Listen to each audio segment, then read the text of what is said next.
Trump जब नवंबर 2020 में election हार गए और व्हाइट हाउस से उन्हें निकलना पड़ा तो इसके बाद भी तनाज़ात उनका पीछा करते रहे और उनमें से ज़्यादातर ज़ाती नौयत के थे।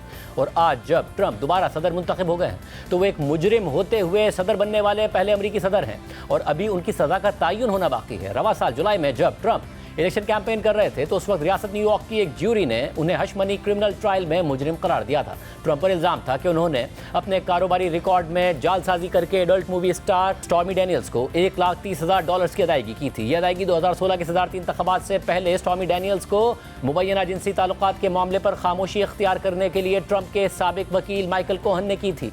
हश मनी यानी इस नौयत की अदायगियाँ अमेरिका में गैर कानूनी नहीं हैं, लेकिन डोनाल्ड ट्रंप पर मुकदमा उन पैसों की अदायगी के तरीके पर बना था जिसके मुताबिक ट्रंप ने अपने कारोबारी रिकॉर्ड में यह अदायगी लीगल फीस के तौर पर दर्ज की थी, यानी गलत बयानी की थी। और इस केस में अहम बात यह भी थी कि ट्रायल के दौरान ट्रंप के साबिक अटर्नी माइकल कोहन और ट्रंप के दोस्त डेविड पेकर ने ट्रंप के खिलाफ गवाही दी थी।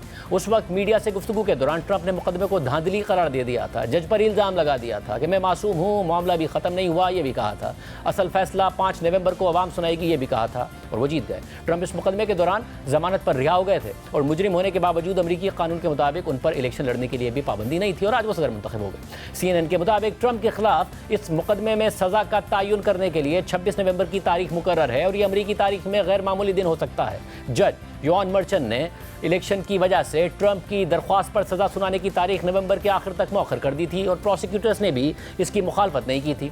CNN के मुताबिक जज का कहना है कि वो इलेक्शन के एक हफ्ते बाद 12 नवंबर को सदारती इस्तिस्ना के बारे में अमरीकी सुप्रीम कोर्ट के फैसले की रोशनी में ट्रंप की अपनी सज़ा ख़त्म करने की दरख्वास्त पर फैसला करेंगे। CNN के मुताबिक अगर जज ट्रंप की दरख्वास्त को मंजूर करते हैं तो उनके खिलाफ चार्जेस ख़त्म हो जाएंगे और उन्हें सज़ा नहीं होगी, लेकिन अगर ट्रंप को इस्तिस्ना नहीं मिलता तो मुमकिन तौर पर उनके वकला जज से कहेंगे कि वो सज़ा को मौखर कर दें ताकि वो अपील कर सकें। लेकिन अगर जज इस दरख्वास्त को मंजूर नहीं करते तो ट्रंप के वकला मनसूबाबंदी कर रहे हैं कि इस्तिस्ना के फैसले को स्टेट एपलेट कोर्ट्स में चैलेंज किया जाए और साथ ही अमरीकी सुप्रीम कोर्ट से रुजू किया जाए ताकि अदालतों से ये कहा जाए कि अपीलों पर फैसला होने तक ट्रंप की सज़ा को मौखर कर दिया जाए और इसमें महीनों लग सकते हैं। इसके साथ साथ ट्रंप कोशिश कर रहे हैं कि हश मनी केस को स्टेट कोर्ट से फेडरल कोर्ट मुंतकिल करवाएं जहां उन्हें लगता है कि उनके पास अपील में बेहतर मौका होगा। हश मनी केस के अलावा ट्रंप को 2020 के इलेक्शन के बाद 6 जनवरी 2021 को कैपिटल हिल में होने वाले फसादात से मुताल्लिक 8 सिविल केसेस का सामना है। साथ ही ट्रंप को 2020 के इलेक्शन के नताइज तब्दील करने की साजिश के मुकदमात का भी सामना है। इसके अलावा